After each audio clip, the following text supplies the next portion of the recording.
Gay rights.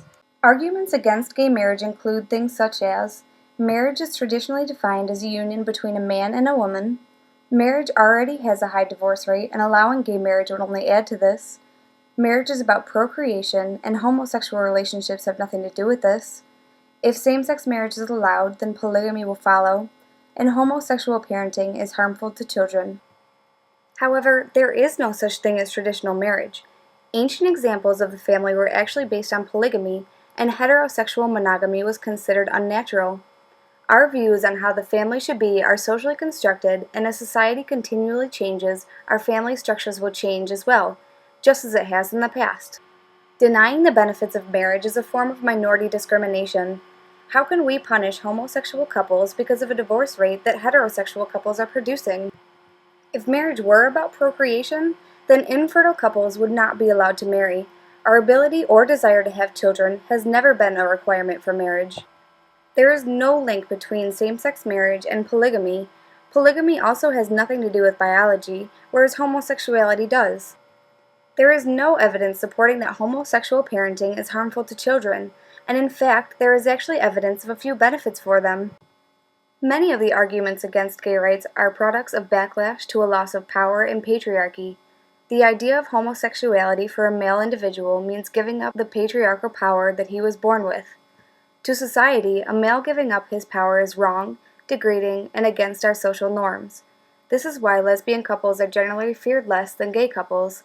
This is also why women can be tomboys, but men cannot wear women's clothing. These harsh and socially constructed gender lines can create violent backlash for those who disobey them. The arguments for gay rights promote social movements towards a more equal and accepting society. It doesn't sound so bad, right? Well, decades of discrimination and hierarchical patterns make it difficult to get everyone on the same page. However, if we continue to fight for a better society and demand change, we can make it happen, just like we have done in the past with slavery or women's rights. Gay rights have not only been a hot topic here in the United States. Many other locations throughout the world have also been in a constant struggle to define what gay rights mean and entail for its citizens. Some areas are taking extraordinary leaps forward, while others demonstrate strong anti-gay views that generate countless occurrences of violent hate crimes. Majority of areas, however, are slowly gaining ground for the LGBT community with only a few cases of backlash. We can see strong anti-gay views in Russia, where a bill is being drafted to ban homosexual propaganda. In other words, homosexual couples and those who support homosexual relationships will not be allowed to support these relationships in public, including through banners, signs, or homosexual public display of affection. This draft has portrayed a message to its citizens that has sparked violence towards the LGBT community, including shouting discriminatory slurs, sending death threats through social media sites, throwing objects, and even beatings. In one case, anti-protesters threw a woman to the ground and began kicking her. In a similar incident, a man was thrown to the ground and beaten, and later was hospitalized due to a concussion. In the United Kingdom, lawmakers voted in favor of a proposal to legalize gay marriage, making a remarkable step for the LGBT community. Although members of the parliament voted with strong views on both sides, it was clear that the majority vote was to progress with the changing times. The full progression of the bill could take months, and would most likely not go into effect until 2015. However, it is a step in the right direction.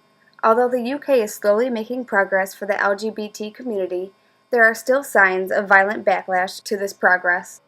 In London, however, we can see the sporadic outburst of backlash, where a transgender woman was harassed, mocked, and held to the ground by local police officers.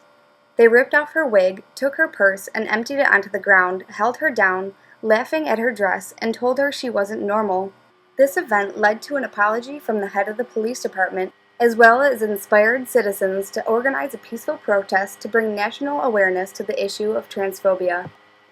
Extraordinary leaps forward have been taken in Brazil, where the Supreme Federal Court voted unanimously in Rio de Janeiro, making it the 11th state out of 27 to legalize gay marriage and marriage equality. Uruguay has also taken huge leaps forward towards sexuality equality. The Uruguay Senate voted 23-8 in favor of legalizing same-sex marriage. This bill goes beyond giving homosexual couples the right to marry, however. It also equalizes homosexual and heterosexual couples by changing the language of marriage to use gender-neutral words such as contracting parties instead of husband and wife. This bill also allows both homosexual and heterosexual couples to decide whose surname will go first when they name their child. This bill is different than what we usually see because it is attempting to hold everyone, including homosexual and heterosexual men and women, under the same rights. I think this type of law is the most ideal and accepting to all involved. In the United States, civil unions have been proposed. However, this still sends the message of segregation and hierarchy. One problem that I see with civil unions and contracting parties is that it sounds more like a government contract than a couple's love for one another. Contracting parties could also create backlash with heterosexual couples because they may feel entitled to a better-sounding title of marriage.